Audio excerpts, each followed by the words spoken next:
दुनिया में सबसे मजबूत इकोनॉमी के दावेदार के रूप में चीन बहुत तेजी से आगे बढ़ रहा था। उसका इरादा अमेरिका को पछाड़ देना था। इस पर कुछ ही दिनों से लगातार चीन की अर्थव्यवस्था को लेकर जो खबरें और रिपोर्ट्स आ रही हैं वो उल्टे मुंह गिरते दिखाई दे रही हैं। चीन पर निवेशकों का भरोसा घटा है, वहां बेरोजगारी बढ़ी है। डिटेल रिपोर्ट देखिए।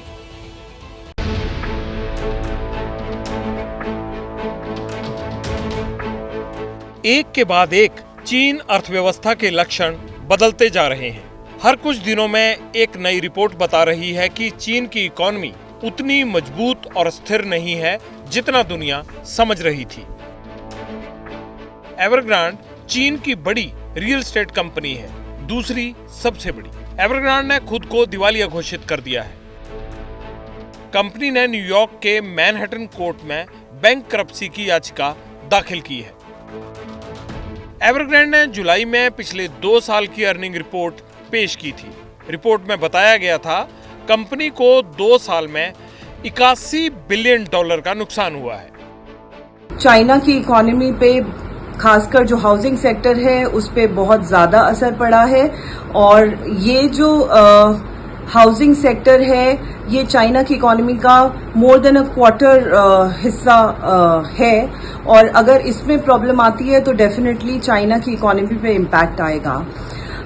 कोविड के बाद से ये सोचा गया था कि मे बी जो कोविड के दौरान जो पेंट अप डिमांड थी वो शायद बढ़ेगी। एक बारी कोविड की स्थिति जो है उससे हम उभरेंगे उसके बाद, लेकिन हम देख रहे हैं कि जो चाइना की इकोनॉमी है वहां पर कंज्यूमर स्पेंडिंग भी कम हो रही है। चीन की इकोनॉमी की तरफ सभी का ध्यान रहता है। उसके मजबूत किले में दरार पड़ रही है और वह भी दिखलाई दे रही है। शी जिनपिंग ने इस बारे में फरवरी में बयान दिया था, लेकिन चाइनीज मीडिया ने इसे दबा कर रखा। मगर अब हालात हाथ से बाहर निकल गए हैं। ना चाहते हुए भी बयान सार्वजनिक करना पड़ा। जिनपिंग ने कहा, पश्चिमी देश का आधुनिकीकरण अधिकतर लोगों के हित में नहीं है, बल्कि पूंजीगत हितों को बढ़ावा देने की कोशिश करता है। आज पश्चिमी देश परेशानियां बढ़ा रहे हैं। वो भौतिकवाद और आध्यात्मिक दिवालियापन जैसी समस्याओं से निपटने में असमर्थ हैं। हमें ऐतिहासिक तौर पर धैर्य बनाए रखना है और सिलसिलेवार ढंग से एक स्थिर प्रगति पर जोर देना है। चीन के अंदर खाते बड़े उद्योगपतियों के बीच जिनपिंग का बयान सर्कुलेट हुआ था। उम्मीद थी कि सरकार के सपोर्ट से चीजें दुरुस्त होंगी, लेकिन हुआ उल्टा। जिनपिंग सरकार की तमाम कोशिशों के बावजूद चीनी बाजार में विदेशी निवेशकों के निकलने की रफ्तार बढ़ती जा रही है। विदेशी निवेशकों ने पिछले 9 दिनों में 45 अरब युआन यानी $6 बिलियन से अधिक के शेयर बेच दिए। शेयर मार्केट में चीनी कंपनियों के शेयरों में 9% तक गिरावट दर्ज की गई है। चीन में अप्रैल से लेकर जून तक आर्थिक विकास दर घटकर 0.8% रह गई, जो जनवरी से लेकर मार्च में 2.2% थी। चीन में बेरोजगारी दर 21.3% के उच्चतम स्तर पर पहुंच गई है।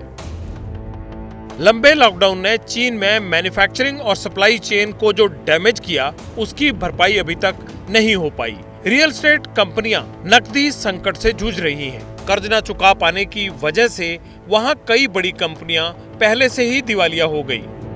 चीन की बर्बादी का तमाशा अमेरिका देख रहा है। प्रेसिडेंट बाइडेन ने कहा, चीन की आर्थिक परेशानियां वैश्विक अर्थव्यवस्था के लिए टिकिंग टाइम बॉम्ब की तरह हो गई हैं। ये स्थिति दूसरे देशों की अर्थव्यवस्था के लिए खतरा है। इसके अलावा घरेलू मांग में कमी होना, एक्सपोर्ट में कमी और विदेशी निवेशकों का पलायन चीनी इकोनॉमी के डूबने के ये 3 बड़े फैक्टर माने जा रहे हैं। इसके अलावा zero Covid policy Chinese system को घुटनों के बल ला चुका है। जापान की फाइनेंशियल फर्म नोमुरा का दावा है कि साल 2023 में चीन की विकास दर 5% से भी कम रह जाएगी। इस बीच चीन के विदेशी व्यापार में 5% तक की गिरावट हुई है।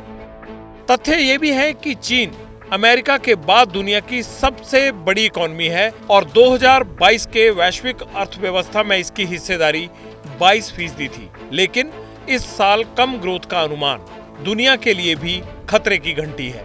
सवाल है कि क्या बेपटरी हो रही चीन की अर्थव्यवस्था दुनिया के दूसरे देश, जिसमें हिंदुस्तान भी शामिल है, उन पर क्या असर डालेगी? चाइना ने जैसे अमेरिका या कनाडा या जापान ने फिस्कल स्पेंडिंग की थी, वैसे ही उन्होंने फिस्कल स्पेंडिंग की कोरोना के दौरान, और उस वजह से उनका जो आर्थिक स्थिति है वो स्थिरता की तरफ नहीं जा रही है। इंडस्ट्री का ग्रोथ है वो भी बहुत कम हुआ है, बहुत फॉल कर रहा है। इस वजह से जो चाइना के अंदर प्रोडक्टिविटी है वो उसमें बहुत मेजर फॉल देखा गया, और हमने ये भी देखा कि काफ़ी सारी अमेरिकी कंपनियों ने कोरोना के काल के बाद से विड्रॉ किया है वहाँ से। देखने वाली बात यह भी है कि चीन की अर्थव्यवस्था का कमजोर होना सिर्फ चीन के लिए ही बुरी खबर नहीं है। इसका असर पूरी दुनिया पर पड़ेगा, जो किसी न किसी तरीके से चीन पर निर्भर है। सवाल ये भी है कि क्या चीन अपने बिगड़ते हालात संभाल लेता है, और आखिरी सवाल ये कि भारत जैसे देशों को इसका मतलब क्या है। चीन पर हमारी नजर लगातार बनी हुई है। हम आपको इसके बारे में लगातार जानकारी देते रहेंगे। पत्रकारिता कोई इमोशन नहीं है, ना अपना कोई ज्ञान देना है और ना कोई विचार थोपना है। पत्रकारिता क्या है? पत्रकारिता का मतलब है सही जानकारी इकट्ठा करना और तथ्य बताना। पत्रकारिता आज जितने महत्वपूर्ण दौर में है, शायद पहले नहीं थी। इस दौर से निकलने के लिए सिर्फ सच दिखाने की जरूरत है, वो सच जो आपके हित को आगे रखे। इसलिए अब रात 9 बजे प्राइम टाइम नहीं होगा, ये आपका टाइम है। जगविंदर पटियाल के साथ देखिए पब्लिक इंटरेस्ट, सोमवार से शुक्रवार रात 9 बजे सिर्फ एबीपी न्यूज पर। एबीपी न्यूज आपको रखे आगे।